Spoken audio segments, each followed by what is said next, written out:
الرجيم بسم الله الرحمن الرحيم ربي زدني علما ربي زدني علما ربي زدني علما। আগে পড়াশোনা হয়েছিল কত? 74 ধারা পর্যন্ত। আজকে আমরা ইনশাল্লাহ গ্রেফতারি পরোয়ানার যে পার্ট আছে, ধারা 75 থেকে ধারা 86 পর্যন্ত, ধারা 75 থেকে ধারা 86 পর্যন্ত আজকে ইনশাল্লাহ আমরা আলোচনা করব। আমাদের পুরাতন আলোচনা, এখান থেকে কি কি প্রশ্ন হতে পারে সে বিষয়ে একটু আলোচনা করব।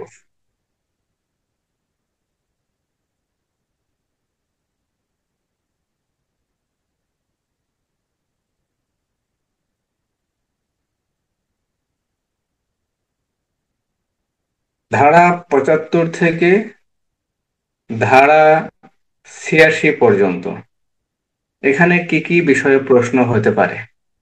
75 ধারায় একটা প্রশ্ন আসতে পারে, সেটা হলো গ্রেপ্তারি পরোয়ানা বলতে কি বোঝায় বা গ্রেপ্তারি পরোয়ানা কাকে বলে। ধারা 75 পিআরবি 315 468 বিধি, পিআর 315 468 বিধি। গ্রেপ্তারি পরোয়ানা বলতে বোঝায় কোন অপরাধীকে আদালতে হাজির করার জন্য আদালতের প্রিজাইডিং অফিসার কর্তৃক অথবা বিচারক কর্তৃক অথবা ম্যাজিস্ট্রেট বেঞ্চের যে কোনো সদস্য কর্তৃক আসামির নাম ঠিকানা ধারা উল্লেখ পূর্বক, অবশ্যই গ্রেপ্তারি পরোয়ানা যখন ইস্যু করা হয় তখন অবশ্যই কি থাকে? আসামির নাম ঠিকানা থাকে। দেখছেন কখনো গ্রেপ্তারি পরোয়ানা? দেখছি স্যার, ওয়ারেন্টের কাগজই তো এটাই তো না? ওয়ারেন্টের কাগজটাই গ্রেপ্তারি পরোয়ানা। ওয়ারেন্ট ওয়ারেন্ট বাংলায় বলা হয় গ্রেপ্তারি পরোয়ানা। আপনার গ্রেপ্তারি পরোয়ানা যখন ইস্যু করা হয়, এই বিষয়গুলো আপনি গ্রেপ্তারি পরোয়ানা ডাইরেক্ট হুবহু দেখবেন।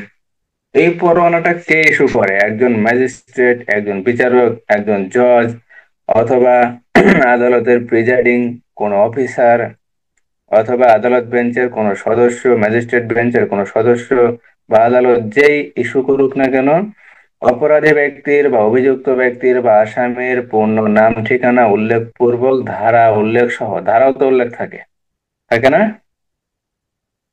হুম।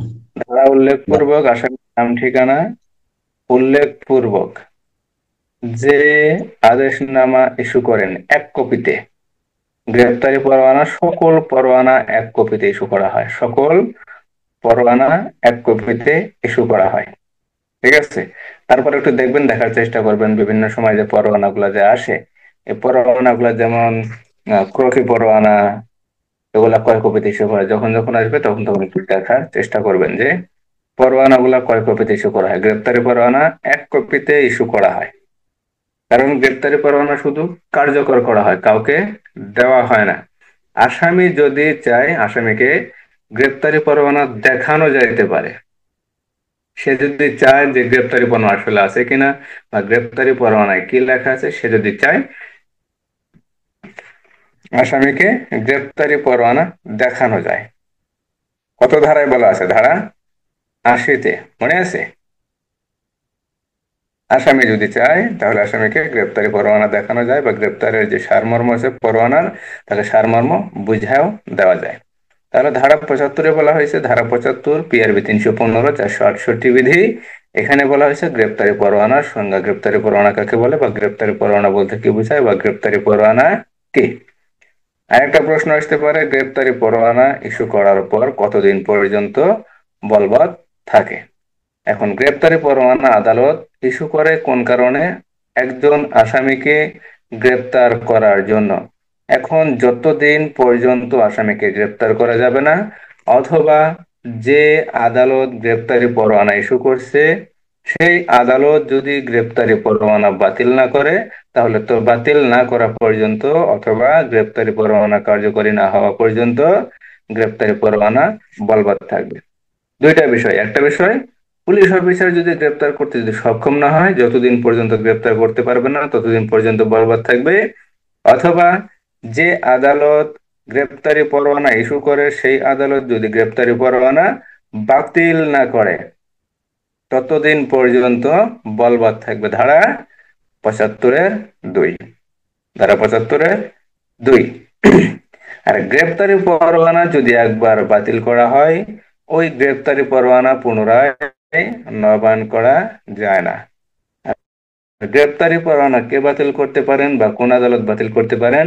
যে আদালত গ্রেপ্তারি পরোয়ানা ইস্যু করেন সেই আদালতে গ্রেপ্তারি পরোয়ানা বাতিল করতে পারেন। ধারা 75। ধারা 76। আদালত জামানত গ্রহণের জন্য নির্দেশ দিয়ে কোন গ্রেপ্তারি পরোয়ানা ইস্যু করতে পারেন।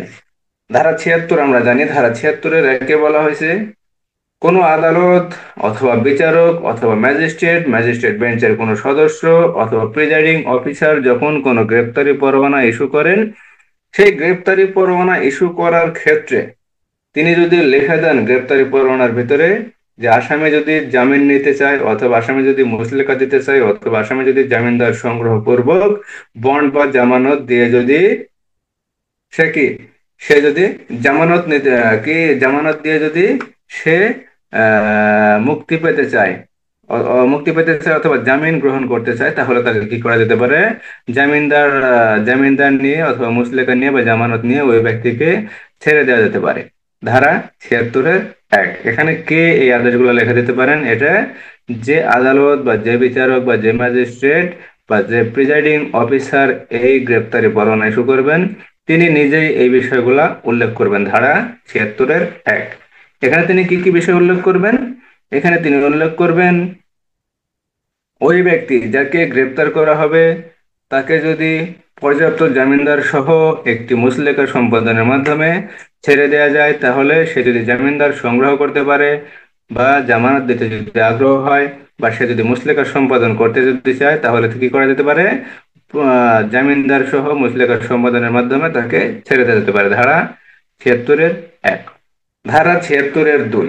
76-এর 2 বলা হয়েছে এই যে নির্দেশনা সহ যে গ্রেপ্তারি পরোয়ানা থাকবে বা জামানত গ্রহণের যে নির্দেশনা সহ যে পরোয়ানাটা থাকবে, এই পরোয়ানার ভেতরে কোন কোন বিষয় উল্লেখ থাকবে বা এই পরোয়ানার বৈশিষ্ট্যগুলা কি কি বা উপাদানগুলা কি কি, এই পরোয়ানার উপাদানগুলা কি কি, অর্থাৎ কি কি উপাদানের ভেতরে থাকবে বা কি কি বৈশিষ্ট্য থাকবে বা কোন কোন বিষয়ের উল্লেখ থাকবে। ধারা 76-এর 2। প্রথম বিষয়টি হলো জামিনদারের সংখ্যা, অর্থাৎ জামিনদার কয়জন হবে? 1 জন, 2 জন, 3 জন, 5 জন? তা আদালত অথবা ম্যাজিস্ট্রেট বেঞ্চের কোনো সদস্য অথবা বিচারক তারা কি নির্দিষ্ট করে দেবেন। অর্থাৎ যে আদালত ইস্যু করবেন এই জামানত গ্রহণের আদেশ দিয়ে বা নির্দেশ দিয়ে পরোয়ানা যখন ইস্যু করবেন, তখন তিনি উল্লেখ করে দেবেন যে 2 জন জামিনদার নিয়ে কি করবেন? আপনি মুচলেকা সংগ্রহ করবেন। 2 জন জামিনদার নিয়ে আপনি একটি মুচলেকা সম্পাদন করবেন, সম্পাদন করার পর আপনাকে ছেড়ে দেওয়া যাবে। তাহলে ধারা 76-এর 2 বলা হয়েছে কি কি কি বৈশিষ্ট্য বা উপাদান বা কি কি বিষয় উল্লেখ থাকতে হবে? জামিনদারের সংখ্যা, জামিনদার কয়জন হবে। ধারা 76-এর 2। 2-এর ক। হতে বলা হয়েছে অর্থের পরিমাণ, যে অর্থের জন্য জামিনদারগণ এবং অপরাধী ব্যক্তি বা আসামি ব্যক্তি বা অভিযুক্ত ব্যক্তি যিনি থাকবেন উভয় কি থাকবেন? দায়ী থাকবেন। ধারা 76-এর 2-এর খ। কতে বলা হয়েছে জামিনদারের সংখ্যা, জামিনদার কয়জন হবে। খতে বলা হয়েছে অর্থের পরিমাণ, অর্থ কি পরিমাণ হবে? যে অর্থের জন্য জামিনদারগণ এবং অভিযুক্ত ব্যক্তি উভয় কি থাকবেন? ওই অর্থের জন্য দায়ী থাকবেন। ধারা 76-এর 2-এর খ। ধারা 76-এর 2-এর গ। তার আদালতে হাজির হওয়ার সময় যে মুচলেকা পত্র আদালতে প্রেরণ করতে হবে, অর্থাৎ তিনি যে মুচলেকা পত্রটি দেবেন সেই মুচলেকা পত্রটি যখন তিনি আদালতে হাজির হবেন তখন কি করবেন? সেই মুচলেকা পত্রটি আদালতে প্রেরণ করতে হবে। ধারা 76-এর 2-এর গ। ধারা 76-এর 3। এই ধারা অনুসারে যখন কোনো পুলিশ অফিসার এই ওয়ারেন্ট কার্যকর করবেন, এই ওয়ারেন্ট কার্যকর করার সাথে সাথে তিনি মুচলেকাটি আদালতে প্রেরণ করে দেবেন। ধারা 76-এর 3। অর্থাৎ এই পরোয়ানা যদি আমি কার্যকর করি, কার্যকর শেষে কি করব?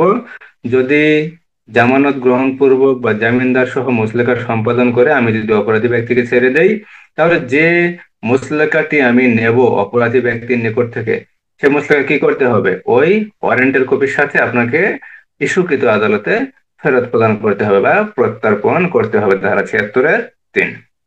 তাহলে ধারা 75 বলা হয়েছে গ্রেপ্তারি পরোয়ানার সংজ্ঞা, গ্রেপ্তারি পরোয়ানা কি, গ্রেপ্তারি পরোয়ানা কতদিন পর্যন্ত বলবৎ থাকবে, গ্রেপ্তারি পরোয়ানা যদি একবার বাতিল করা হয় তাহলে তার পুনরায় নবায়ন করা যায় না, আর গ্রেপ্তারি পরোয়ানা যে আদালত ইস্যু করেন সে আদালত বাতিল করতে পারে। ধারা 76, ধারা 76 বলা হয়েছে আদালত জামানত গ্রহণের নির্দেশ দিতে পারেন। অর্থাৎ অপরাধটি যদি জামিনযোগ্য হয় অথবা জামিনের অযোগ্য যদি হয়, আদালত যদি চায় কিছু নির্দেশনা সাপেক্ষে কি করতে পারেন, অপরাধী ব্যক্তির নিকট থেকে জামিনদার সহ মুচলেকা সম্পাদন করে অপরাধী ব্যক্তিকে হেফাজত হতে ছেড়ে দিতে পারেন বা মুক্তি দিতে পারেন। এই ছেড়ে দেওয়ার যে আদেশটি থাকে বা পরোয়ানাটি থাকে, এই পরোয়ানার ভিতরে কিছু কিছু বিষয় উল্লেখ করে দেয়। এই বিষয়টি উল্লেখ কে করে দেয়? ইস্যুকৃত আদালত, যে আদালত ইস্যু করে সে আদালত উল্লেখ করে দেয়। কি কি বিষয় থাকে? জামিনদারের সংখ্যা থাকে, যে অর্থের জন্য মুচলেকা সম্পাদন করা হবে সে অর্থের জন্য জামিনদারগণ এবং অভিযুক্ত ব্যক্তি উভয় দায়ী থাকবে। এছাড়া তারা যে মুচলেকা সম্পাদন করবে, এই মুচলেকা সম্পাদন যখন তারা হাজির হবে তখন মুচলেকাটি কি করবে, আদালতে প্রেরণ করবে। ধারা 76-2 গ। ধারা 76-3 বলা হয়েছে যে পুলিশ অফিসার বা যে অফিসার বা যে ব্যক্তি এই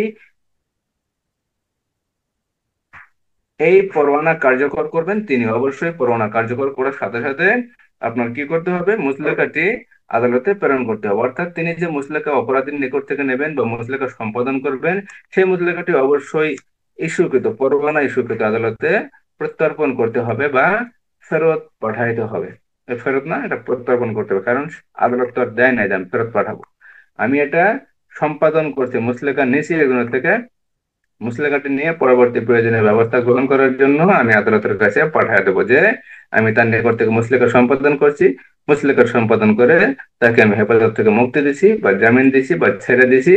এই যে তার মুচলেকাটি আপনার কাছে পরবর্তী প্রয়োজনীয় ব্যবস্থা গ্রহণের জন্য পাঠিয়ে দিলাম। ধারা 76-3। ধারা 77, ধারা 77 বলা হয়েছে পরোয়ানা এক বা একাধিক পুলিশ অফিসার দ্বারা কার্যকরী করা যেতে পারে অথবা এক বা একাধিক সাধারণ ব্যক্তি বা জনগণের দ্বারাও এই পরোয়ানা কার্যকর করা যেতে পারে। ধারা 77-1। ধারা 77-1 বলা হয়েছে যখন কোনো পরোয়ানা দ্রুত কার্যকর করার প্রয়োজন হয় তখন সেই পরোয়ানা কার্যকরী করার জন্য যদি পুলিশ অফিসার পাওয়া না যায়, মেট্রো এলাকায় সাধারণত পুলিশ অফিসার দ্বারাই করা হয়, যদি মেট্রোর বাইরে যদি এরূপ কিছু হয়, যদি পুলিশ অফিসার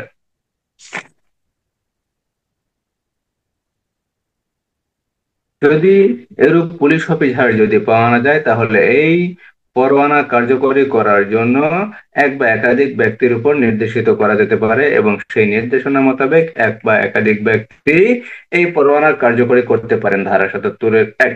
ধারা 77-2 বলা হয়েছে যদি এক বা একাধিক পুলিশ অফিসার অথবা এক বা একাধিক ব্যক্তির উপরে এই পরোয়ানা কার্যকরী করার জন্য নির্দেশ দেওয়া হয় তাহলে তারা একসাথে কার্যকর করতে পারেন। অর্থাৎ 10 জনের উপর যদি দায়িত্ব দেওয়া হয়, 5জন পুলিশ অফিসার এবং 5জন সাধারণ ব্যক্তি বা সাধারণ জনগণ এরূপ যদি দেওয়া হয় তাহলে এই 5জন 5জন 10জন একসাথে কাজ করতে পারেন অথবা 10 জনের যে কোনো একজন এ পরোয়ানা কার্যকরী করতে পারেন। ধারা 77-2। ধারা 78, ধারা 78 মনে আছে? জমির মালিক, কৃষক, জমিদার, আপনার ম্যানেজার, এই সকল ব্যক্তির দ্বারা পরোয়ানা কার্যকরীকরণ। বাংলাদেশে জনগণের তুলনায় পুলিশের সংখ্যা খুবই নগণ্য। প্রত্যেকটা কাজ পুলিশ অফিসার দ্বারা করানো সম্ভব নয় বিধায় কিছু কিছু কার্যক্রম আদালত বা আইন কি করে জনগণের উপরেও নির্দেশিত করতে পারেন। এক্ষেত্রে বলা চলে ধারা 77, ধারা 78, তারপর ধারা 59, ধারা 64, ধারা 65 এ সকল ক্ষেত্রে কি করা যায়, জনগণও কিছু কিছু ক্ষেত্রে কিছু কিছু অপরাধীকে গ্রেপ্তার করতে পারেন যদি আদালত যদি গ্রেপ্তারের জন্য নির্দেশনা দেয় অথবা যদি তারা অপরাধটি যদি আমলযোগ্য হয়, জামিনের অযোগ্য হয় বা সরকার কর্তৃক ঘোষিত কোনো অপরাধী হয়, সকল অপরাধীকে গ্রেপ্তার করতে পারেন। তারপরে অস্ত্র আইনের 12 ধারায় বলা আছে অবৈধভাবে যদি কোনো ব্যক্তি অস্ত্র নিয়ে সন্দেহজনকভাবে ঘোরাফেরা করে তাহলে সে ব্যক্তিকেও জনগণ গ্রেপ্তার করতে পারে।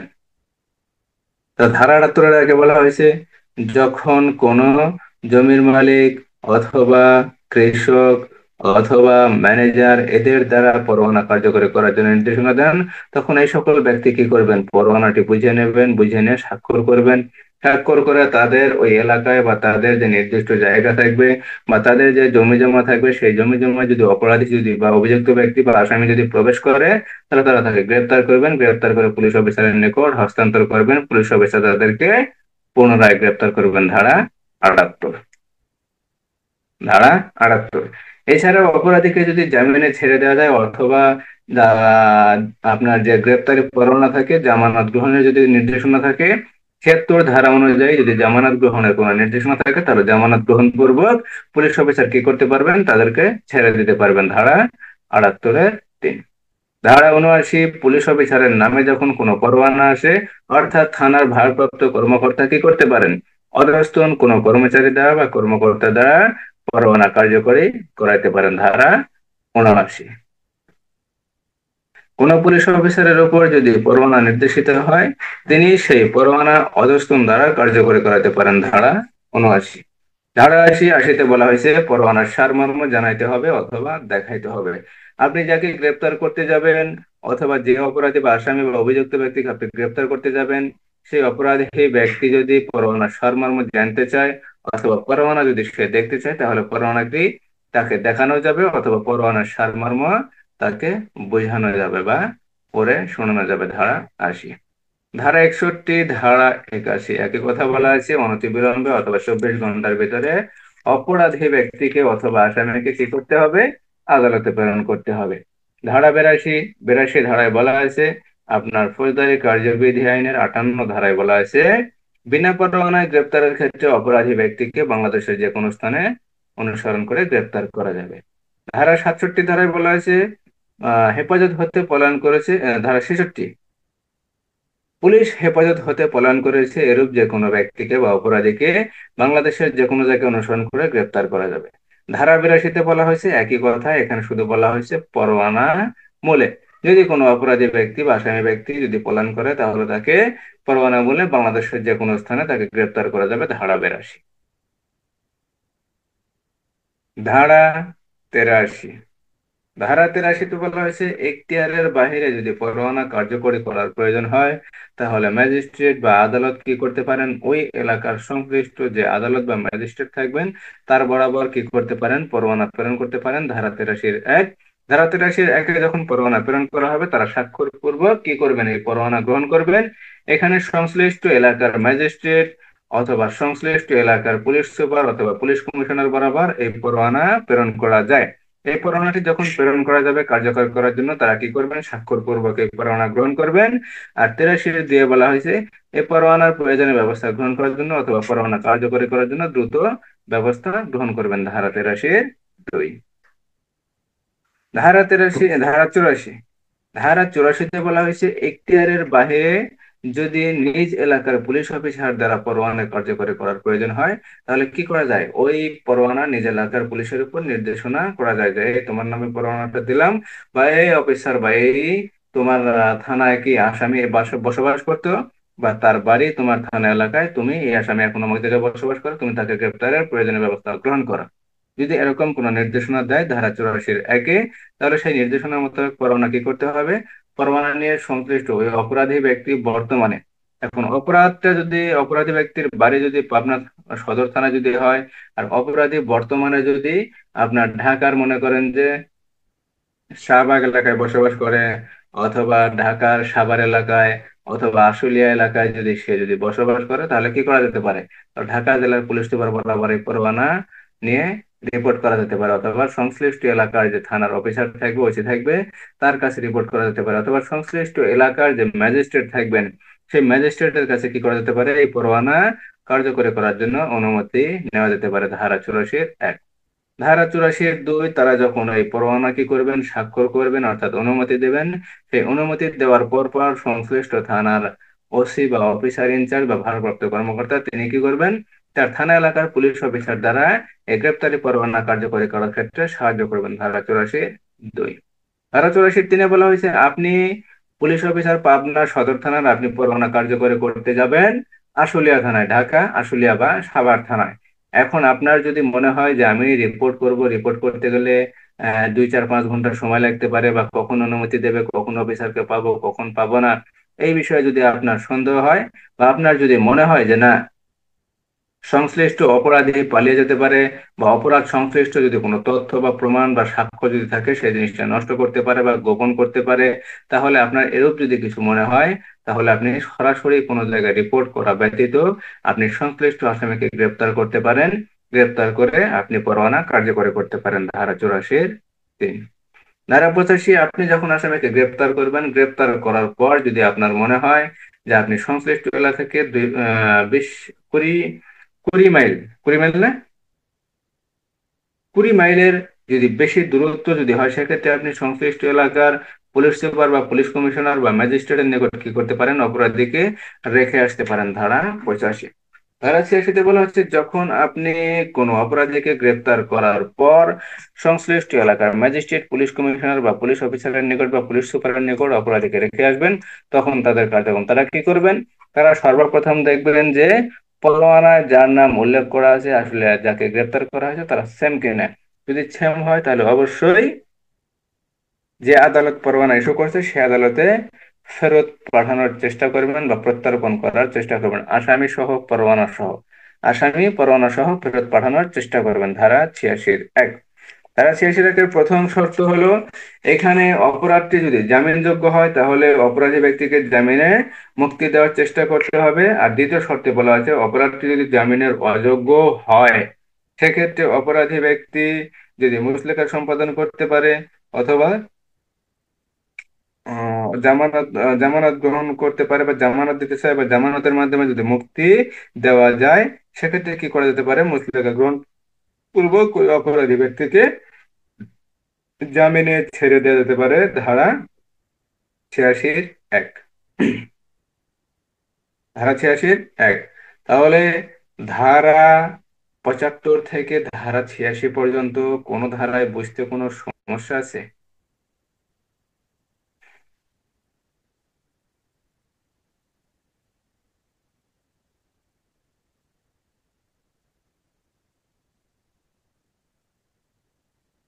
ধারা 75 থেকে ধারা 86 কোথাও বুঝতে কোনো সমস্যা আছে? না স্যার, সমস্যা নাই, এগুলা বোঝা গেছে স্যার। এখান থেকে প্রশ্ন আসতে পারে, এবার একটু প্রশ্ন আলোচনা করি। এখান থেকে প্রশ্ন আসতে পারে, গ্রেপ্তারি পরোয়ানা বলতে কি বোঝো বা গ্রেপ্তারি পরোয়ানা কাকে বলে। আর একটা প্রশ্ন আসতে পারে, গ্রেপ্তারি পরোয়ানা কতদিন পর্যন্ত বলবৎ থাকে, বিস্তারিত আলোচনা করুন। একই কথা 75(1), 75(2), পিআর 315, 468 বিধি।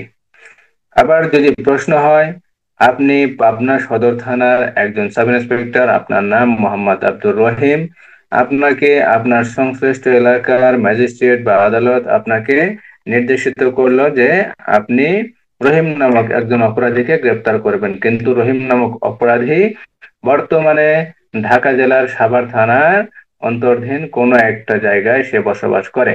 অর্থাৎ সংশ্লিষ্ট এলাকার বাইরে যদি অপরাধীকে গ্রেপ্তার করা হয়, সেক্ষেত্রে গ্রেপ্তারের পদ্ধতি আলোচনা করুন বা গ্রেপ্তারি পরোয়ানা কার্যকরী করার প্রয়োজনীয় ব্যবস্থা আপনি আইনের ধারার আলোকে সহ বর্ণনা করুন। তাহলে উত্তর হবে কোনটা?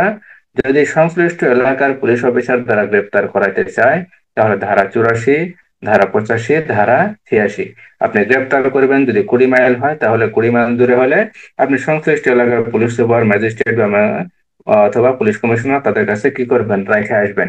যেহেতু ঢাকা জেলা, সেহেতু কি হবে, অবশ্যই পুলিশ সুপার হবে অথবা সংশ্লিষ্ট এলাকার ম্যাজিস্ট্রেট হবে। ঢাকা মেট্রোপলিটন এলাকা যদি হয়তো, তাহলে পুলিশ কমিশনার বলা যেত। তাদের কাছে রেখে আসবেন, তারা কি করবেন, অপরাধের যে আপনার পরোয়ানা আছে, পরোয়ানার সাথে যদি আপনার আসামি যদি মিলে যায়, তাহলে তারা কি করবে, সংশ্লিষ্ট ম্যাজিস্ট্রেট বা সংশ্লিষ্ট আদালত বরাবর ফেরত প্রেরণ করবে। এছাড়া যদি 76 ধারার বিধান থাকে পরোয়ানার ভিতরে, অথবা তাদের যে নির্দিষ্ট একটা ক্ষমতা আছে, সেই ক্ষমতার ভিত্তিতে কি করতে পারেন, অপরাধটি যদি জামিনযোগ্য হয় তাহলে তারা মুচলেকা সম্পাদনের মাধ্যমে জামিনদার সহ কি করতে পারেন, ছেড়ে দিতে পারেন।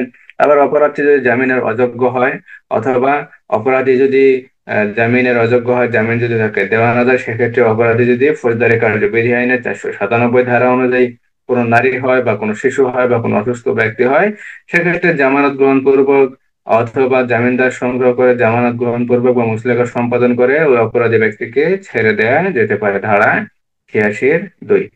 তাহলে নিজ এলাকার পুলিশ অফিসার দ্বারা অন্য এলাকায় কার্যকরী করার ক্ষেত্রে ধারা 84। যদি কখনো প্রশ্ন হয় যে ম্যাজিস্ট্রেট একজন কৃষকের উপর পরোয়ানা কার্যকরী করার নির্দেশনা দিলেন, একজন কৃষক কিভাবে পরোয়ানা কার্যকরী করবেন বিস্তারিত আলোচনা করুন। তাহলে এক কথায় ধারা 78। এখান থেকে এই ধরনের প্রশ্ন আসতে পারে, এর বাইরে কোনো প্রশ্ন নাই। এর বাইরে কোনো প্রশ্ন নাই বা এর বাইরে কোনো প্রশ্ন হওয়ার সম্ভাবনাও নাই। কথা বুঝতে পারছেন? কথা বোঝা যায়? বুঝা যায় স্যার। বোঝা গেলেই ভালো, না বোঝা গেলে বিপদ।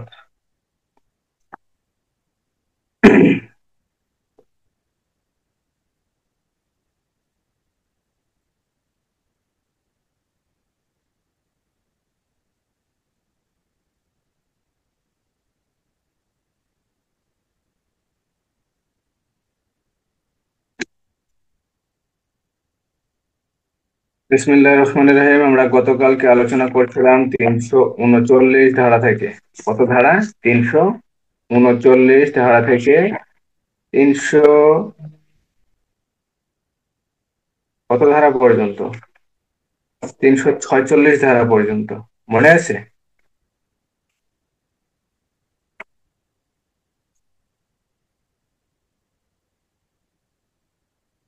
ধারা 339 অবৈধ বাধা দান। আমি বাংলাদেশের নাগরিক, আমি যে কোনো দিকে যাওয়ার অধিকার রাখি।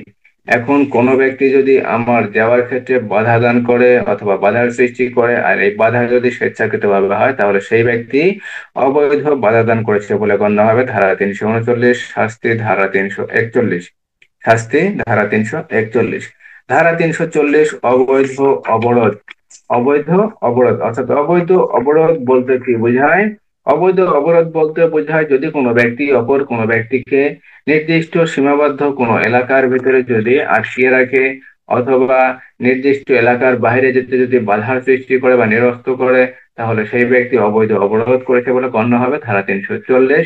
শাস্তি ধারা 342 1 থেকে 2 দিন, 343 3 থেকে 9 দিন, 344 10 থেকে ততোধিক দিন। এখানে 10-এর পরে কোনো দিনের লিমিটেশন নাই। ধারা 344, ধারা 346, 346 ধারায় বলা হয়েছে যদি কোনো ব্যক্তি এই অবৈধ অবরোধ গোপন করে, তাহলে তার শাস্তি ধারা 347। ধারা 347-এ বলা হয়েছে যদি কোনো ব্যক্তি অবরোধ কোনো অপর কোনো ব্যক্তিকে বলপূর্বক সম্পত্তি প্রদানে যদি বাধ্য করে অথবা অবৈধ কোনো কাজ করতে যদি আপনার সাহায্য করে, তাহলে তার শাস্তি ধারা 347। তাহলে ধারা 347-এ বলা হয়েছে বলপূর্বক সম্পত্তি ছিনিয়ে নেওয়ার ক্ষেত্রে অথবা অবৈধ কাজ করতে বাধ্য করার জন্য যদি অবৈধ অবরোধ করা হয়, তাহলে তার শাস্তি ধারা 347। ধারা 347। আজকের পড়া ধারা 349। ধারা 349। 349 ধারা বলা হয়েছে বল প্রয়োগ। বল প্রয়োগ বলতে কি বোঝায়? ধারা 349।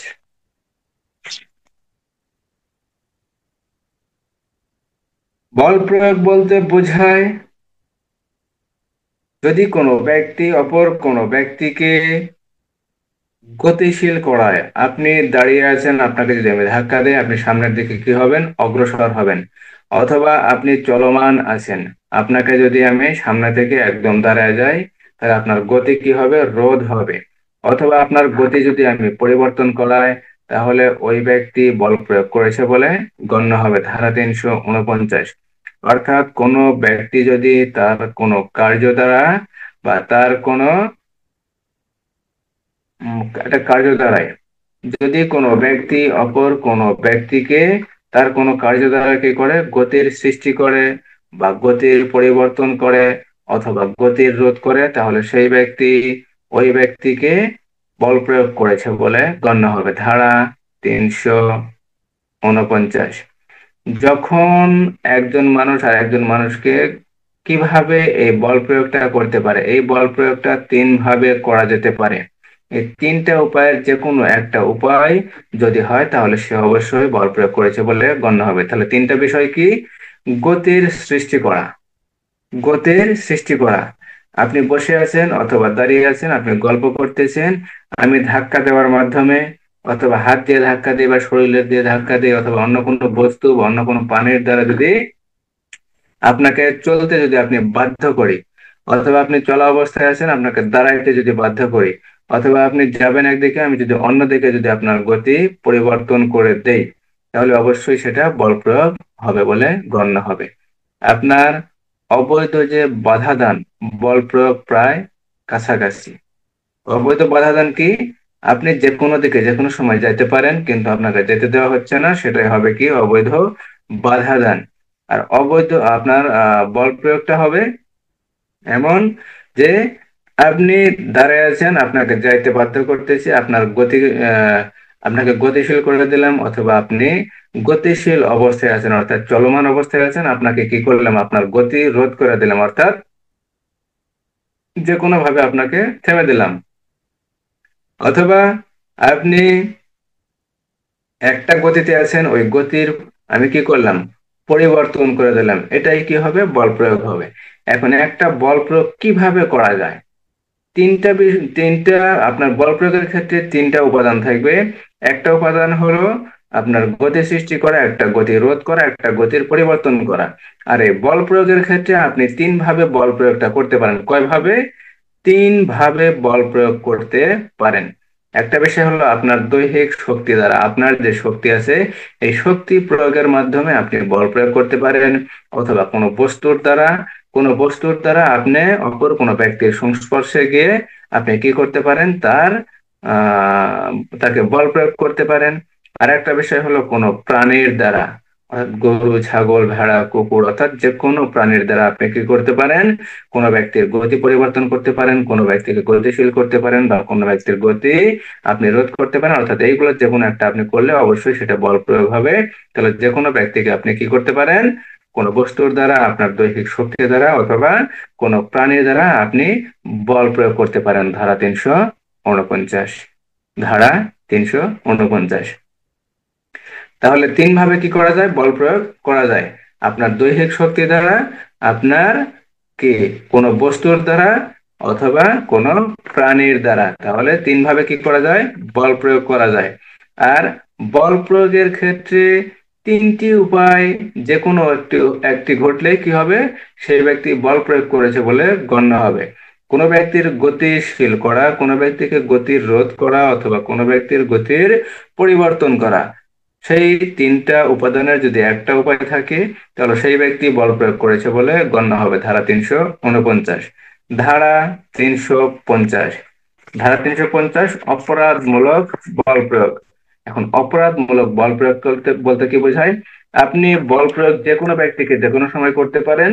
আপনি বল প্রয়োগ আপনার ভাইকে করতে পারেন, আপনার পিতাকে, আপনার বন্ধুকে, আপনার বোনকে, আপনি যে কোনো ব্যক্তিকে করতে পারেন। কিন্তু এই বল প্রয়োগটা যদি অপরাধ করার জন্য যদি হয় তাহলে সেটা অবশ্যই অপরাধমূলক বল প্রয়োগ হবে। ধারা 350, ধারা 350। অর্থাৎ আপনি জানেন আপনি এমন একটা কাজ করবেন যে কাজের মাধ্যমে কি হবে অপর কোনো ব্যক্তির গতি পরিবর্তন হবে, বা অপর কোনো ব্যক্তি গতিশীল হবে, অথবা অপর কোনো ব্যক্তি গতিরোধ হবে। এই বিষয়টি আপনি জানেন, জানার পরেও যদি আপনি কোনো অপরাধ অনুষ্ঠান করার জন্য ওই ব্যক্তির সম্মতি ব্যতীত আপনি আপনার ইচ্ছা কি অপরাধ অপরাধ করা, এখন আপনি যখন অপরাধ করবেন তখন অবশ্যই ওই ব্যক্তির সম্মতি নেবেন না। সম্মতি না নিয়ে কি করবেন? সম্মতি নিলে তো সে সম্মতি দেবেই না। আপনি এমন বিষয়ে একটা অপরাধ করবেন, সেই বিষয়ে যদি অপর কোনো ব্যক্তির সম্মতি চান সে সম্মতি দেবে? অবশ্যই সম্মতি দেবে না। এখন আপনার উদ্দেশ্য কি, অভিপ্রায় কি? কোনো অপরাধ কার্য সম্পাদন করা। এখন আপনার যদি অভিপ্রায় বা উদ্দেশ্য যদি কোনো অপরাধমূলক কার্য সম্পাদন করা হয়, সেই ক্ষেত্রে যার সাথে আপনি অপরাধটা করবেন সেই ব্যক্তির সম্মতি ব্যতীত আপনি এমন কোনো কাজ করলেন যার ফলে কি হলো কোনো ওই ব্যক্তির কোনো গতিশীল হলো, অথবা গতির রোধ হলো, অথবা গতির পরিবর্তন হলো। আপনি জানেন যে আপনি এমন কোনো কাজ করবেন যে কাজের ফলে কি হবে, ওই ব্যক্তির গতিরোধ হবে বা গতিশীল হবে অথবা গতির পরিবর্তন হবে। আপনি জেনে শুনে বুঝে যদি এমন কোনো কাজ করেন তাহলে আপনি অপরাধমূলক বল প্রয়োগ করেছেন বলে গণ্য হবে, ধারা 350। তাহলে ধারা 349-এ বলা হয়েছে বল প্রয়োগ। বল প্রয়োগটা কয় ভাবে হবে? তিন ভাবে। আপনার শরীরের শক্তির মাধ্যমে, কোনো বস্তুর মাধ্যমে বা কোনো প্রাণীর মাধ্যমে। এখন আপনার শরীরের মাধ্যমে কিভাবে হবে? আপনি একজন মানুষকে আপনি হাত দিয়ে ধাক্কা দিলেন অথবা আপনি শরীর দিয়ে ধাক্কা দিলেন, অবশ্যই একটা মানুষ গতিশীল হবে। অথবা কোনো মানুষ যদি গতিতে থাকে তাহলে কি হবে? সে অবশ্যই গতির রোধ হবে। গতিশীল যদি থাকে তাহলে কি হয়? সে যদি চলমান থাকে, আপনি হাত দিয়ে থামায় দিলেন, এই থাম, এই থাম, আর সামনে যাওয়া যাবে না। এই যে আপনি একটা কথা বললেন, সেই সাথে হাতটা কি করলেন, দেখলেন যে সামনে যাওয়া যাবে না, দাঁড়া। এই যে আপনি কি করলেন, গতির রোধ করলেন। অথবা সে চলতেছে, আপনি একজন মানুষের সাথে চলতেছেন, চলতে চলতে যে, এই এদিকে যাব না, এদিকে যাই, আপনি ঘুরতেছেন ফিরতেছেন, আপনি গতি কি করলেন, পরিবর্তন করে দিলেন। এই গতির পরিবর্তন যদি আবার অপরাধ অনুষ্ঠানের জন্য যদি হয়, তাহলে সেটা অবশ্যই অপরাধমূলক গতি, অপরাধমূলক বল প্রয়োগ হবে, ধারা 350। এখন অপরাধমূলক বল প্রয়োগ কিভাবে হতে পারে? আপনি মনে করেন যে অপরাধমূলক বল প্রয়োগের ক্ষেত্রে আপনার একটি রাস্তা আছে, রাস্তায় মনে করেন যে একজন ব্যক্তি, কোন নামক একজন ব্যক্তি রাস্তায় কি আছে, ইচ্ছাকৃত ভাবে বসে আছে, বসে থাকা অবস্থায় তাকে কি করে, ধাক্কা দেয়। এখন ক নামক ব্যক্তি কে কি করে, ইচ্ছাকৃত ভাবে ধাক্কা দেয়। এই ক্ষেত্রে কথা, নিজের শরীরের যে শক্তি আছে বা দৈহিক যে শক্তি আছে, সেই দৈহিক শক্তি কি করে, সে প্রয়োগ করে। প্রয়োগের মাধ্যমে সে কি করে, জয়ের সংস্পর্শে আসে এবং জকে কি করে, গতিশীল করে দেয়। অর্থাৎ যদি বসা অবস্থায় থাকে অথবা দাঁড়ানো অবস্থায় থাকুক, যেভাবেই থাকুক না কেন, আপনি আমি যে কোনো ব্যক্তি যখন তাকে ধাক্কা দেবো, ধাক্কা দেওয়ার সাথে সাথে সে সামনের দিকে গতিশীল হবে। এখন গতিশীল অবস্থায় থাকছে, এখন এই অবস্থায় কি আমি বল প্রয়োগ করলাম, এই অবস্থায় আমি বল প্রয়োগ করলাম। কিন্তু আমি যে ওই মানে আমি যে ধাক্কাটা তাকে দিলাম, এই ধাক্কায় যদি সে জখম প্রাপ্ত হয় বা সে আঘাত প্রাপ্ত হয় বা তার ভিতরে যদি ভীতির সৃষ্টি হয় বা সে যদি ভয় পায়, তাহলে আমি যে তাকে ভীতি প্রদর্শন করলাম বা ভয় প্রদর্শন করলাম বা তাকে আঘাত করলাম বা তাকে কি করলাম, তাকে যদি জখম প্রাপ্ত করি, তাহলে সেটা অবশ্যই কি হবে, আমার অপরাধ হবে। এই যে অপরাধমূলক আমি বল প্রয়োগ করলাম, এটাই ধারা 350। আমি অপরাধমূলক ভীতি প্রদর্শন করার জন্য বা বিরক্তি সৃষ্টি করার জন্য আমি তাকে যে ধাক্কা দিলাম, এই ধাক্কার ফলে কি করছে, ধাক্কা দিছে, জকে ধাক্কা দেওয়ার ফলে সে গতিশীল হয়েছে। কিন্তু এই ধাক্কার ফলে সে কি হয়েছে, আঘাতপ্রাপ্ত হয়েছে, জখম প্রাপ্ত হয়েছে, তার বিরক্তির সৃষ্টি হয়েছে, তার বিরক্তির সৃষ্টি হয়েছে, বা সে এমন ভাবে ধাক্কা মারা হয়েছে যে সে কি হয়েছে, আপনার ভয় পাইছে। এই যে ভয় পাইলো আমার কার্যের দ্বারা, এই যে বল প্রয়োগটা করা হলো, এই বল প্রয়োগটা অবশ্যই অপরাধমূলক বল প্রয়োগ হবে, ধারা 350। ধারা 350। আরো উদাহরণ এখানে অনেকগুলো আছে, অনেকগুলো উদাহরণই দেওয়া যেতে পারে। মনে করেন, ক জয়ের সম্মতি ব্যতি রেখে একটি কুকুরকে জয়ের প্রতি ঝাঁপাইয়া পড়িবার জন্য কি করে, লেলাইয়া দেয়। এখন লেলিয়ে দেয়, ঠিক আছে, লেলিয়ে দেওয়া পর্যন্ত সেটা কি হয়েছে, আপনার বল প্রয়োগ হয়েছে। এখন এই লেলিয়ে দেওয়ার পরে যদি কুকুরটা যদি ওই জকে যদি আক্রমণ করে, ওই জকে যদি আপনার কি করে, কামড় দেয়, অথবা জকে যদি ভয়ভীতি প্রদর্শন করে, অথবা জয়ের যদি বিরক্তির সৃষ্টি করে বা জয়ের যদি বিরক্তি প্রকাশ পায়, এরূপ যদি কিছু হয়, তাহলে কি করছে, অবশ্যই অপরাধমূলক বল প্রয়োগ করেছে। তাহলে আমি নিজে শারীরিক ভাবে কি করলাম, ধাক্কা দেওয়ার মাধ্যমে তাকে বল প্রয়োগ করতে পারে। আর এই বল প্রয়োগের ফলে যদি সে ভয় পায়, ভীতি প্রদর্শন হয় বা সে যদি জখম প্রাপ্ত হয়, তাহলে সেটা অবশ্যই হবে অপরাধমূলক বল প্রয়োগ আমার শরীরের শক্তি দ্বারা। আর যদি যানবাহনের ক্ষেত্রে বলেন বা কোনো বস্তুর ক্ষেত্রে বলেন, সেটা আপনি যে কোনো মোটরসাইকেল দ্বারা করতে পারেন। আপনি গাড়িতে অবস্থায় গাড়িতে চলাচল করতেছেন, এই মুহূর্তে কোনো ব্যক্তির কাছে ধাপ করে দাঁড়ায় গেলেন, সে ব্যক্তি কি ভয় পাইতে পারে, সে ব্যক্তি ভয় পেতে পারে। বা কোনো ব্যক্তি চলমান অবস্থায় আছে বা কোনো ব্যক্তি দাঁড়ানো অবস্থায় আছে, আপনি যা যদি মোটরসাইকেল তার সামনে ধাপ করে দাঁড় করায় দেন, তাহলে সে ব্যক্তি কি হবে, লাফ দিয়ে সামনের দিকে চলার চেষ্টা করবে। বা কোনো ব্যক্তি যদি সামনের দিকে চলতেছে, চলমান অবস্থায় যদি থাকে, তাহলে সে কি করবে, খুব দ্রুত সে দাঁড়ায় যাবে। এই যে দাঁড়ানো, গতি রোধ করা বা গতির পরিবর্তন করা, সেটা হবে কি, আপনার বল প্রয়োগ। আর এই বল প্রয়োগের ফলে যদি কোনো ব্যক্তি ভয়ভীতি প্রদর্শন করে বা বিরক্তির সৃষ্টি হয়, তাহলে সেটা অবশ্যই কি হবে, বা ক্ষতির সৃষ্টি হয় বা ক্ষতি যদি হয়, তাহলে সেই ব্যক্তি অবশ্যই অপরাধমূলক বল প্রয়োগ করেছে বলে গণ্য হবে। ধারা 350। ধারা 350। তাহলে কোনো ব্যক্তির দৈহিক শক্তির মাধ্যমে আপনি ধাক্কা দিলেন নিজেই, অথবা কোনো বস্তুর মাধ্যমে, সেটা আপনি যে কোনো বস্তুর মাধ্যমে করতে পারেন, অথবা প্রাণীর মাধ্যমে, আপনি গরু অথবা কুকুর অথবা বাঘ, আপনি যে কোনো প্রাণীর মাধ্যমে যদি কোনো ব্যক্তির আপনি গতি রোধ করেন বা গতিশীল করেন অথবা গতির পরিবর্তন করেন, আর এই গতির পরিবর্তনের ফলে যদি ওই ব্যক্তি ক্ষতিগ্রস্ত হয় অথবা ওই ব্যক্তির ক্ষতি হয় বা ভীতি যদি হয় বা বিরক্তি যদি প্রকাশ করে, তাহলে সেই ব্যক্তি অবশ্যই অপরাধমূলক বল প্রয়োগ করেছে বলে গণ্য হবে। ধারা 350। ধারা 351, আক্রমণ।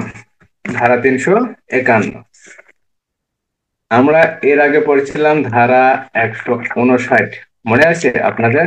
ধারা 159, ধারা 159 ছিল মারামারি।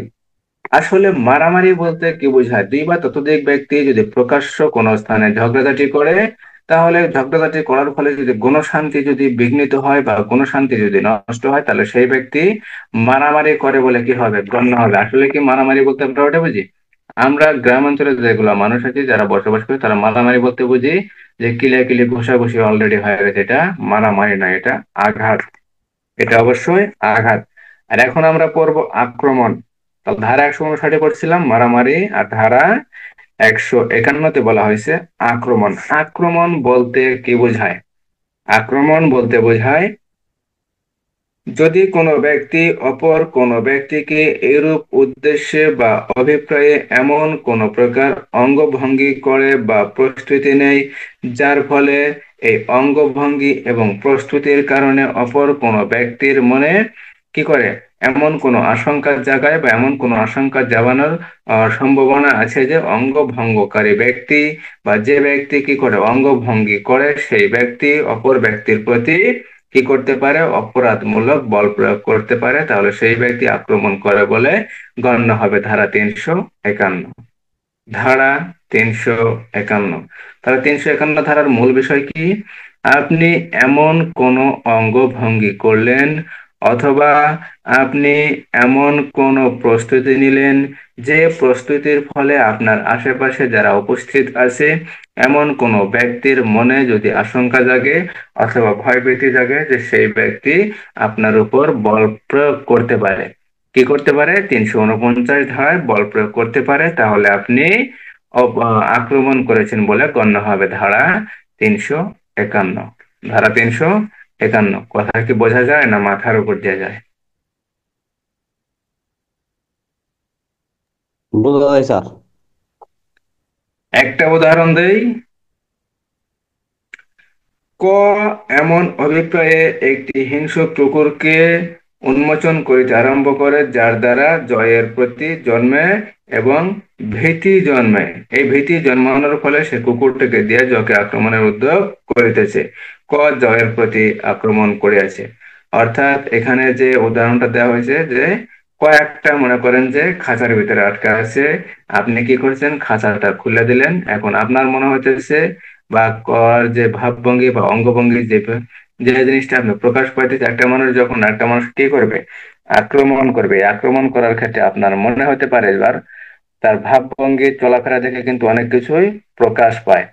এখন ভাবভঙ্গি চলাফেরা যদি অঙ্গভঙ্গিতে যদি আপনি প্রকাশ পায় যে ক আমার পিছে কুকুর লেলে দিতে পারে এবং এই কুকুর আমাকে আক্রমণ করতে পারে এবং আহত করতে পারে, তাহলে ওই ব্যক্তি অবশ্যই আক্রমণ করেছে বলে গণ্য হবে। ধারা 351।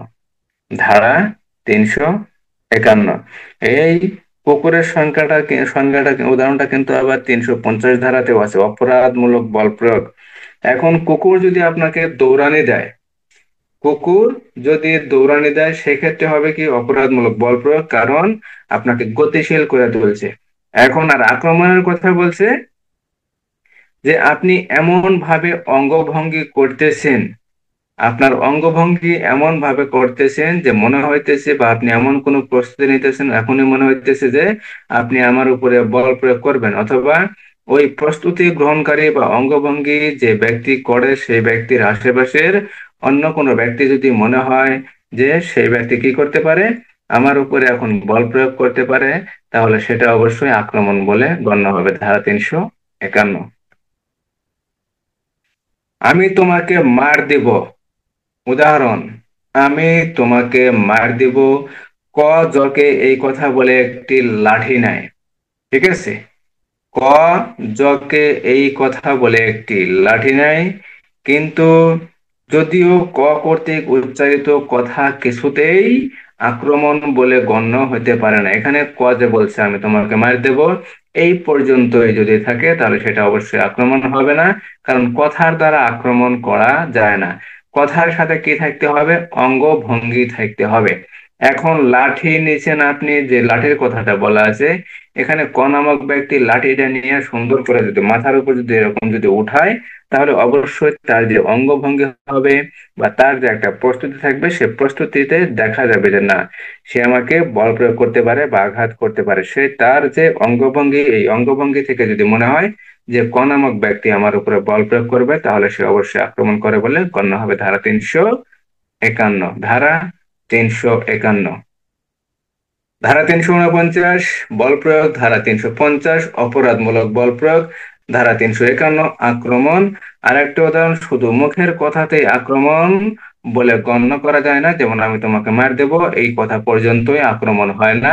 এই কথার সাথে সাথে যদি মনে করেন যে আমি এই তোমাকে কিন্তু মার দেব, এই তোমাকে মার দেবো, এই যে আপনি ঘুষি মনে করেন যে নাক পর্যন্ত ওর নিয়ে চলে গেছেন, ঠিক আছে, আপনার হাতের ঘুষি আর একজনের নাক পর্যন্ত যদি নিয়ে যান যে বেটা তো কিন্তু একদম মেরে ফেলবে এই জায়গায়, আপনার কথার সাথে আপনার শরীরের যদি কোনো অঙ্গভঙ্গি যদি কোনো প্রস্তুতি নাই, বা আপনি যদি কোনো প্রস্তুতি নেন, বা আবার আপনি এমন কোনো অঙ্গভঙ্গি যদি প্রকাশ করেন যার মাধ্যমে অপর কোনো ব্যক্তি বা উপস্থিত কোনো ব্যক্তি যদি মনে করে যে না এখনই বল প্রয়োগ হতে পারে, তাহলে অবশ্যই ওই ব্যক্তি আক্রমণ করেছে বলে গণ্য হবে। ধারা 351। ধারা 351 বল প্রয়োগ, 350 অপরাধমূলক বল প্রয়োগ।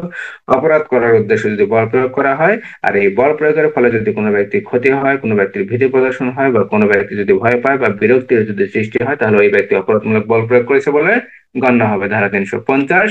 ধারা 351, আপনি এমন কোনো অঙ্গভঙ্গি করলেন বা এমন কোনো প্রস্তুতি নিলেন যে প্রস্তুতির ফলে উপস্থিত কোনো ব্যক্তি যদি মনে করে যে এখনই বল প্রয়োগ করতে পারে, তাহলে আপনি অবশ্যই আক্রমণ করেছেন বলে গণ্য হবে। ধারা 351। ধারা 352। ধারা 352। 352 ধারায় বলা হয়েছে আক্রমণ অথবা অপরাধমূলক বল প্রয়োগের শাস্তি। অপরাধমূলক বল প্রয়োগের শাস্তি। আপনি যে আক্রমণ করছেন, এই আক্রমণের শাস্তিও 352 ধারায়। আর আপনি যে অপরাধমূলক বল প্রয়োগ করছেন 350 ধারায়। এই 350 ধারার এই বল প্রয়োগের ক্ষেত্রে, অপরাধমূলক বল প্রয়োগের ক্ষেত্রেও শাস্তি ধারা 352। ধারা 352-তে শাস্তি। এখানে শাস্তির কথা বলা হয়েছে 3 মাস পর্যন্ত কারাদণ্ড এবং সেই সাথে 500 টাকা অর্থদণ্ড অথবা উভয়দণ্ড। 3 মাস কারাদণ্ড অথবা 500 টাকা অর্থদণ্ড অথবা উভয়দণ্ড। 3 মাস কারাদণ্ড ও 500 টাকা অর্থদণ্ড। ধারা 353। ধারা 353। ধারা 353 খুবই গুরুত্বপূর্ণ। ধারা 353, সরকারি কর্মচারীকে তার কর্তব্য পালনে বাধা দানের নিমিত্তে যদি আক্রমণ করে অথবা অপরাধমূলক বল প্রয়োগ করে, তাহলে তার শাস্তি ধারা 353। অর্থাৎ সরকারি কর্মচারীকে সরকারি কার্য সম্পাদনের ক্ষেত্রে যদি বাধা দান করে, শুধু বাধা দানের ক্ষেত্রে শাস্তি ধারা 186। আর এই বাধা দানের ক্ষেত্রে যদি কি করে, আক্রমণ করে অথবা অপরাধমূলক বল প্রয়োগ করে, তাহলে শাস্তি ধারা 353। সরকারি কর্মচারী তার কর্তব্য সম্পাদনের ক্ষেত্রে আক্রমণ অথবা অপরাধমূলক বল প্রয়োগ করলে এই 353 ধারায় অপরাধ। অর্থাৎ কোনো ব্যক্তি যদি সরকারি কর্মচারীকে তার কর্তব্য পালনে যদি বিরত রাখে অথবা বাধার সৃষ্টি করে অথবা বাধা সৃষ্টি করার জন্য যদি আক্রমণ করে অথবা অপরাধমূলক বল প্রয়োগ করে, তাহলে ওই ব্যক্তি 353 ধারায় অপরাধী হবে। অর্থাৎ আপনি যে কাজ করতে ক্ষমতাবান অথবা আইনানুগ আপনি যে কাজ করতে যাবেন বা সরকারি কর্মচারী হয়ে আপনাকে যে দায়িত্ব দেওয়া হবে যে কাজটা করার জন্য, সেই কাজ করার ক্ষেত্রে যদি আপনাকে বাধা দেওয়া হয়, তাহলে অবশ্যই অপরাধী হবে ধারা 353। ধারা 353। তাহলে 225 ধারায়, 225, তারপরে 224, আমরা যেগুলো যে পড়ছি, অপরাধী ব্যক্তিকে আসামিকে যখন গ্রেপ্তার করা হবে, গ্রেপ্তারের ক্ষেত্রে যদি আসামি যদি বাধা দান করে, আর এই বাধার ক্ষেত্রে যদি সে আক্রমণ করে, সেই সাথে যদি বল প্রয়োগ করে, তাহলে ওই আসামির অপরাধ কত ধারায় হবে? 353 ধারায়। অর্থাৎ আপনি কোনো আসামিকে কি করতে গেলেন, মনে করেন ক নামক একজন পুলিশ অফিসার বা সাব ইন্সপেক্টর অথবা এএসআই ফ নামক একজন অপরাধীকে বা আসামিকে গ্রেপ্তার করতে গেলে, ফ নামক অপরাধী বা আসামি অথবা ফ নামক অপরাধীর যে সাথে যায় আরো যারা থাকে, এই সকল ব্যক্তি যদি কি করে, বাধার সৃষ্টি করে, এবং বাধার সৃষ্টি করার সাথে সাথে যদি সরকারি কর্মচারী বা পুলিশের যে এএসআই বা ক নামক যে এএসআই আছে অথবা সাব ইন্সপেক্টর আছে তাকে যদি আক্রমণ করে অথবা অপরাধমূলক বল প্রয়োগ করে, তাহলে তাদের অপরাধ কি, এখানে কার কি অপরাধ বিস্তারিত আলোচনা করুন। তাহলে আসামি ব্যক্তি যদি করে তাহলে 353, সেই সাথে কত যেতে পারে, 223।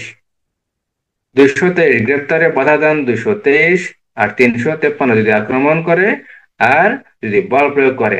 আর অপর কোনো ব্যক্তি বা প্রতিবেশী বা ভাই বোন বা অন্য কোনো ব্যক্তি যদি কি করে, বাধা দান করে, তাহলে 224।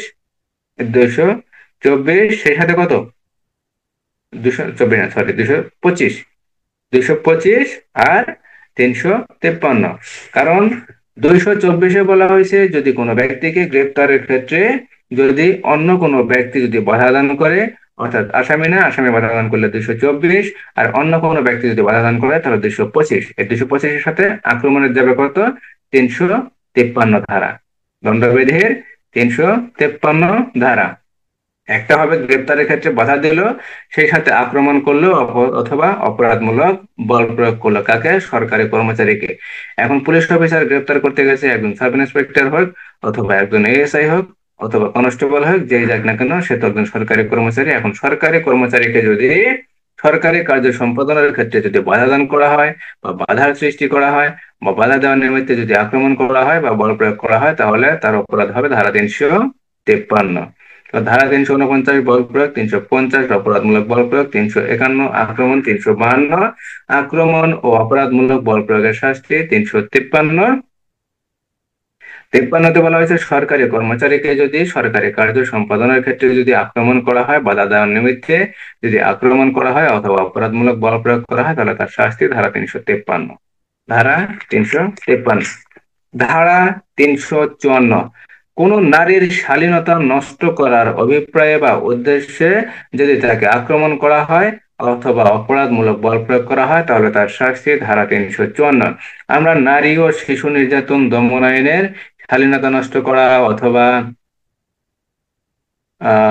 আত্মহত্যায় সহায়তা করা, আবার আরেকটা পড়ছিলাম যৌন পীড়ন সংক্রান্ত যে অপরাধ, এখানে শালীনতা নষ্ট করা কত, ধারা 9-এর ক। ধারা 9-এর ক। আর দণ্ডবিধির 354। দণ্ডবিধির কত, 354 ধারা। এখন কোন নারী যদি শালীনতা নষ্ট করা হয়, আর সেই নারী যদি কি হয়, আপনার কোন নারীর শালীনতা নষ্ট করার ক্ষেত্রে যদি তাকে আক্রমণ করা হয় অথবা অপরাধমূলক বল প্রয়োগ করা হয়, সেই অপরাধমূলক বল প্রয়োগের ফলে অথবা আক্রমণের ফলে যদি সেই নারী যদি আত্মহত্যা করে, তাহলে তার অপরাধ হবে কত কত ধারায়। একটা হবে অপরাধের সহায়তা। অপরাধের সহায়তা কত ধারায় হবে, আপনার নারী ও শিশু নির্যাতন দমন আইনের ধারা 9-এর ক, মনে আছে? কোন নারী যদি শালীনতা নষ্ট করা হয়, সেই ফলে যদি কোনো নারী আত্মহত্যা করে, তাহলে তার অপরাধ হবে ধারা 9-এর ক। আর এখানে 354 ধারা, সেই সাথে অপরাধে যদি সহায়তা করা হয় কোনো ব্যক্তিকে, যদি আপনার কি বলে, আত্মহত্যায় যদি সহায়তা করা হয়, তাহলে কত, ধারা 300, 300 কত মনে আছে, 306 ধারা। 305-এ বলা হয়েছে কোনো শিশু অথবা কোনো অপ্রাপ্তবয়স্ক ব্যক্তি অথবা কোনো নেশাগ্রস্ত ব্যক্তিকে যদি আত্মহত্যায় সহায়তা করা হয় তাহলে সেক্ষেত্রে অপরাধ ধারা 305। 306 যে কোনো ব্যক্তিকে অপরাধের সহায়তার শাস্তি। এই জন্য যখন একটা অপরাধ হয়, অপরাধে দেখা যায় যে 4টা 5টা 6টা করে ধারা পড়ে। এখানে সেম, যদি কোনো ব্যক্তি এরকম অপরাধে যদি সহায়তা করে আর এই সহায়তার ফলে যদি আত্মহত্যা করে তাহলে কি হবে? ধারা 306, ধারা 354 ফৌজদারি কার্যবিধি আইনের ফৌজদারি বলে নারী ও শিশু নির্যাতন দমন আইনের ধারা 9 ক। কোন নারীর শালীনতা নষ্ট করার ফলে বা শ্লীলতাহানির ফলে যদি সে কি করে আত্মহত্যা করে তাহলে ধারা 9 ক। ধারা 9 ক মনে আছে না ভুলে গেছেন?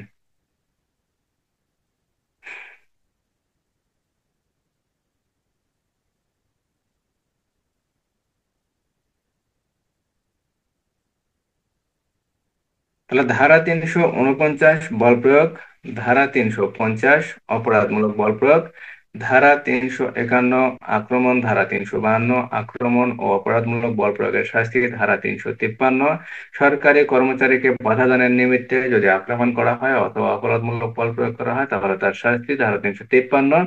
ধারা 354-তে বলা হয়েছে কোন নারীর শালীনতা নষ্ট করার উদ্দেশ্যে যদি তাকে আক্রমণ করা হয় অথবা অপরাধমূলক বল প্রয়োগ করা হয় তাহলে তার শাস্তি, ধারা 354।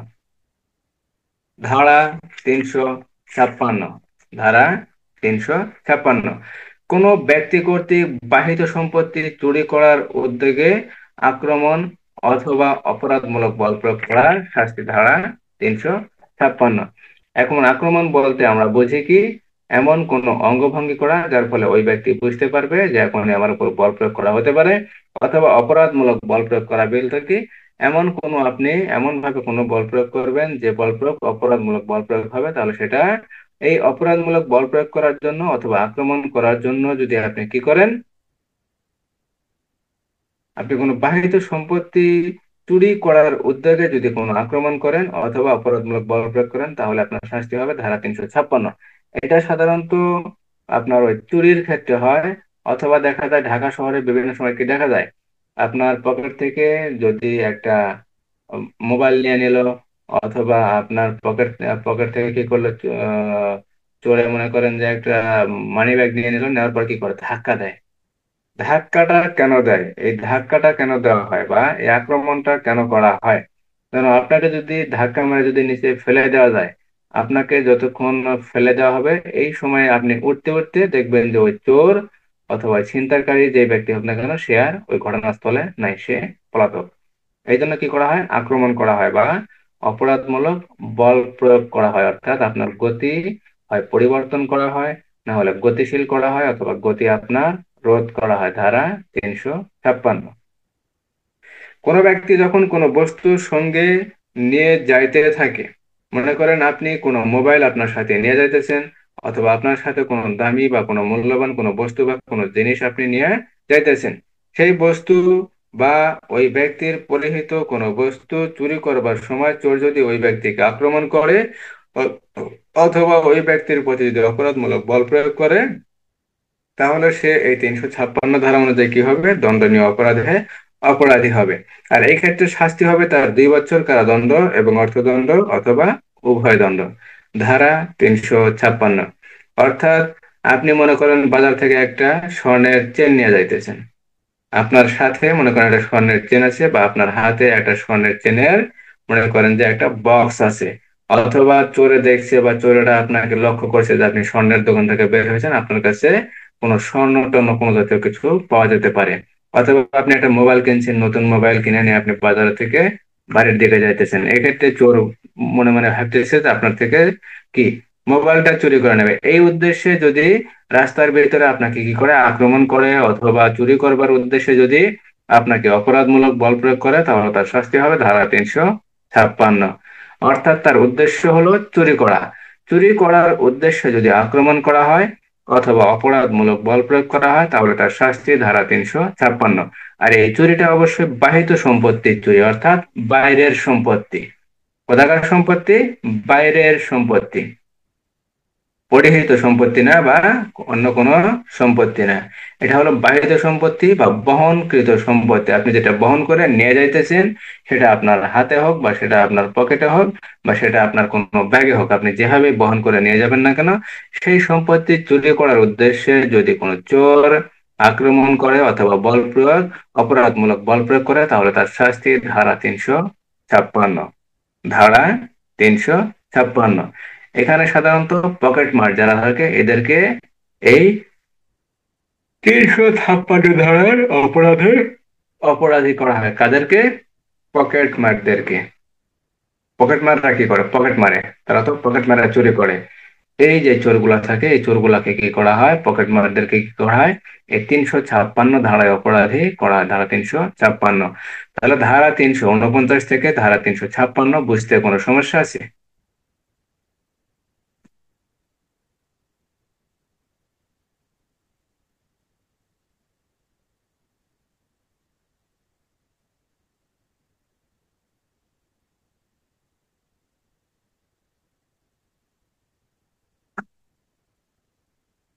ধারা 349 হতে ধারা 356 কোন ধারায় বুঝতে কোনো সমস্যা আছে? না স্যার, সমস্যা নেই স্যার।